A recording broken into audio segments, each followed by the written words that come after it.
So sabi ng nephro sa kanya is, kaya bumababa ang creatinine is because of the dialysis. Kaya nangyari niyan is, nag-decide sila na try nila na hindi muna magpa-dialysis. Hindi sinabi sa akin yan. Sinabi na lang sa akin yung condition na yan nung naka-isang buwan na eh. Nagulat nga ako. Ano, hindi ka nagpa-dialysis for 1 month? O sige, ipaulit natin ang laboratory natin, yung creatinine. So nangyari, yung pinaulit ko, wow, sabi ko, 209 ang creatinine. Sabi ko sa kanya, Kuya Chito, balik ka sa nephro mo.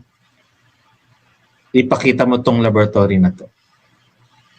So, nung pinakita yung laboratory na yon, talagang nagulat yung nephro. At sabi niya, o sige, after a month, paulit natin tong laboratory mo.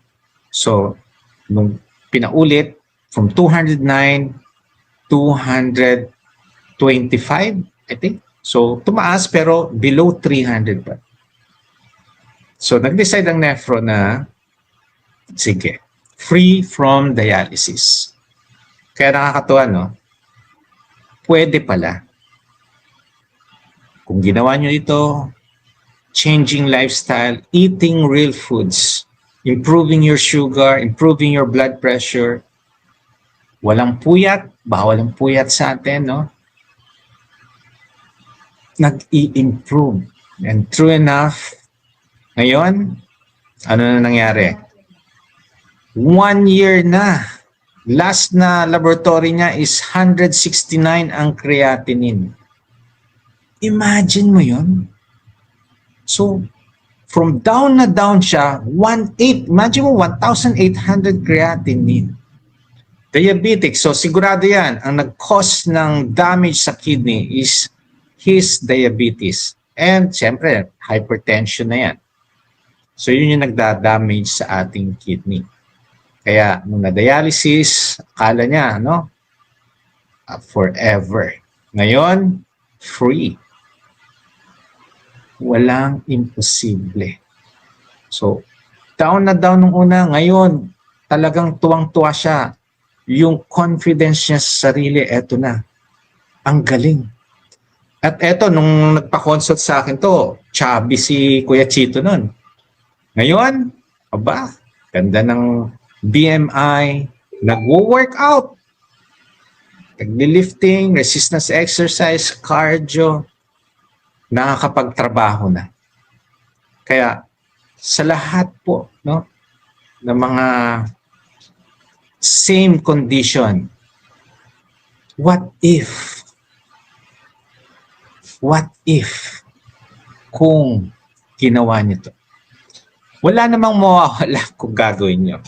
Kasi ginawa niyo na lahat ng mga healthy tips, ginawa nyo ng paano mag-improve ang health ninyo. And still, wala pa rin nangyayari. Why not try this? Kung hindi nyo pa na-try, subukan. Kung nalilito, magpa-guide. Magpa-consult muna, no? Para magiging specific para sa inyo itong pag-low carb. I know, katulad binanggit ni Kuya Chito, mahirap sa umpisa. Pero may mga patient ako nga, pagdating nila, walang kaalam-alam sa low carb. Nung binanggit ko na, tatanggalin natin itong tinapay, pansit, pasta, noodles, processed food, sugary food. Yan, itong mga favorite nila. Pati rice, tatanggalin natin. Let's improve, no? What we eat, real foods. Okay? So, sa umpisa, nakasimangot. Imagine mo yung mga favorite, no? Tatanggalin. Pero you know, pagbalik nila sa akin, yes, bumabalik po sila for follow-up after 2 months. Nakangiti. Why nakangiti? Number 1, nag-improve ang kanilang mga parameters. Ang creatinine, bumaba. lumiit ang kanilang mga tiyan. Ano pa? Mas gumaan daw sila, nag-lose ng weight, nawala lahat ng mga iniindang sakit or kirot. So bakit nakangiti na daw sila ngayon? Because of that. Yung mga benefits na lumabas by doing low carb. Real foods ang kinakain. And then, nagfa-fasting na mga ito. Aba, when you do low carb properly, you can do fasting. Kaya nga hindi ko tinuturo ang fasting, parang domino effect yan. Susunod, it will follow. Okay? So nag-improve ang kanyang health condition, nakakatuwa. And marami din ako mga patient, no? Although hindi nagpa-coach, pero mas marami ang nag-improve once nag-guide kayo, na-monitor. Kaya napakarami mga nag-insulin, diabetic, hypertensive, no? Mga obese, may PCOS, may fatty liver.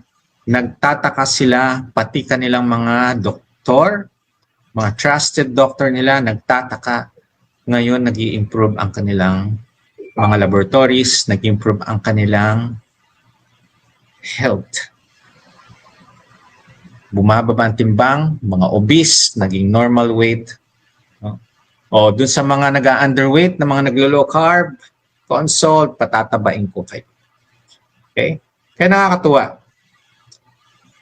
Yung hopelessness na sabi nga ni Kuya Chito, yung wheelchair, talagang ang akala niya, lagi na siya doon. Ang akala niya na forever na, yan ang sabi sa kanya, forever na ang dialysis, forever na ang iyong situation. Imagine mo, 4 hours ka nakahiga, 3 times a week. Parang naubos na yung panahon mo doon. Kaya, nababago ang lifestyle ng But once you are free from this, ang sarap mabuhay. Kaya sinasabi ko sa inyo, habang may buhay, may pag-asa.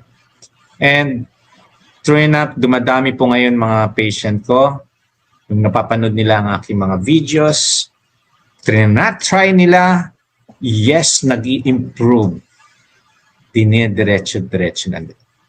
And then, nagpa-follow up. Why? Sabi ko, magaling na kayo Ba't pa kayo nagpa-follow up? Dok, gusto ko pang matutunan. Kung baka may mga kulang pa ako, gusto ko matutunan pa lalo. Baka may mga kulang pa. Kaya, intindihan natin, alam ko, napakahirap ang situation. Gastos sa mga maintenance, insulin, napakagastos. Yung ibibigay sa ating mga gamot, napakamamahal.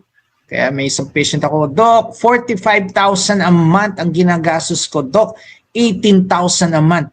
Kanya-kanyang presyo, kanya-kanyang gastos sa kanilang mga maintenance. Hi, sabi ko nga, pagka 20,000 a month, sa 10 buwan lang yun, 200 na yun Ang laki ang matitipid ninyo. Kung babaguhin nyo lang yung lifestyle ninyo, babaguhin nyo lang yung kinakain ninyo, eating real foods, mag-i-improve ang sugar, syempre, tatanggalan na natin ng medication. Mag-i-improve ang hypertension, mag-i-improve ang fatty liver, ang mamahal na mga gamot na yan. Pag may fatty liver, ang mamahal, di ba? Kahit sa insulin, ang mamahal. So once na natanggal natin itong mga maintenance na to, ang sarap, ang ginhawa sa bulsa, sa puso, sa kaluluwa ninyo at sa health ninyo. Napakalaking improvement. Kaya huwag nating huwag nating kakalimutan at tatandaan palagi natin na habang may buhay, may pag-asa. Change now. Right mindset. Isipin nyo palagi bakit nyo ginagawa ito. Hindi lang para sa inyo, para sa family ninyo. Ang hirap kaya ng alagain, di ba? So, hoping, no? Hoping natin na sa pagbabago ng ating mga lifestyle, eating real foods, no more processed food, ay makalaya tayo sa tanikala ng mga sakit na ito. This chronic disease, this lifestyle disease. Kaya, adapt. And you will evolve to a more healthier you. Okay? So, nakakatuwa, no? And, hopefully, no, marami kayong natutunan ngayon. And please share this live at nang magkaroon ng knowledge or kaalaman yung ibang mga hindi pa nakakaalam dyan. Marami po, no? Nagugulat sila. Nung nagkaroon sila ng sakit, naghanap sila ng paano lulutas yung kanilang sakit. Nagugulat sila, meron palang ganito. Meron palang low carb na nag-i-improve sa mga testimony, no? Sa mga life, mga buhay na patotoo ng mga pasyente natin ito. Okay? So tandaan po ninyo, if you have health condition, please, no, consult first your trusted doctor kung gusto niyo mag-start ng lifestyle change. And if you're going to start a low carb lifestyle, please consult a physician who is knowledgeable, no? Although konti, last time nagkaroon kami ng live, mga doktor, 8 yata kami doon. So kukonti pa lang po ang ng low carb na mga physician. Although may mga kilala ako na naglo-low carb din ng mga physician, pero consult first bago kayo mag-change ng lifestyle. Ang consultation is a specific for you. Okay? Yung mga videos na napapanood nyo, it's a general knowledge po yun. Pero pagka nagpa-consult na kayo, specifically. So, do not forget to list all your questions. Kasi nakakalimutan nyo minsan, no? List all your questions, ask. At doon natin specifically aayusin yung mga dapat aayusin sa inyong health. Okay? So, this is the right time to ask question. But first, paalala lang na ito ay additional knowledge. So pag may mga health condition, please consult your trusted doctor. So pwede kayo magtanong. Okay. Tingnan na natin mga tanong na ito. Ayan. More power. Gusto magpa-consult, mag-message lang po kayo sa aking page. Ako po ang sumasagot. Okay? Kaya paumanhin pagka matagal ang sagot. Pero ulit-ulitin nyo lang. Kasi pagka inuulit, yun, nakikita ko na agad. Okay. Hi, pag ang CREA nasa 6, for dialysis na po ba yun? Okay. There's what you call na indication for dialysis, no? So pag may mga uremic symptoms like manas, hindi umiihi, walang ganang kumain, suka ng suka, palagi na nakahiga, chest pain, shortness of breath, changes in sensorium, yan po yung mga indication for dialysis. No? May mga patient ako na walang mga symptoms, nasa 1,000 or nasa 10, o yan, 6, eto, nasa 10 ang kanyang creatinine, sabi ko, let's do the strict low carb. Ayusin natin yung mga kakainin mo. So, nung inayos niya, after 5 months, yung 10 down to 5. Okay? Without symptoms. Okay?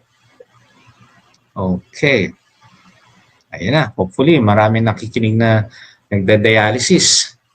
Baka mag-improve. Ang goal natin is to lessen the frequency. So pag mapababa natin ang creatinine, yung iba kasi nagtataka, hindi bumababa ang creatinine kahit na nagda-dialysis na. No? So, ang dami. Palaging 1,900, babalik ulit sa 1,200. Yung mga creatinine nila, up and down, up and down. Hindi bumababa ng less than 300. Imagine mo, nagda-dialysis na to. Di ba? Pag nagda-dialysis, dapat bumababa na yung creatinine. No. How come? So baka mga kinakain. So ayusin niyo yung mga kinakain. Okay? Doc, ask ko lang po. Naka 1 month ng streak. Oy, nawala po gout niya after a month. Bumaba uric. Ngayon naka 3 times na siya hindi binabawasan ng water, bali linis na lang daw ang blood. Sign po ba ng improvement? Yes. Okay. May mga sometimes ito lang yung mga improvement na mangyayari. One at a time.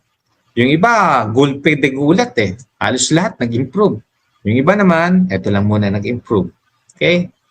As long as yung nararamdaman ninyo ay gumagaan, mas lumalakas, ibig sabihin tama ang ginagawa niyong pagluluka. Yes, hi, patient ko nyo po yung husband ko. Hopefully, okay po yung husband nyo. Okay, ayan. Bawasan timbang ko from 106 to 86 kilogram in 3 months.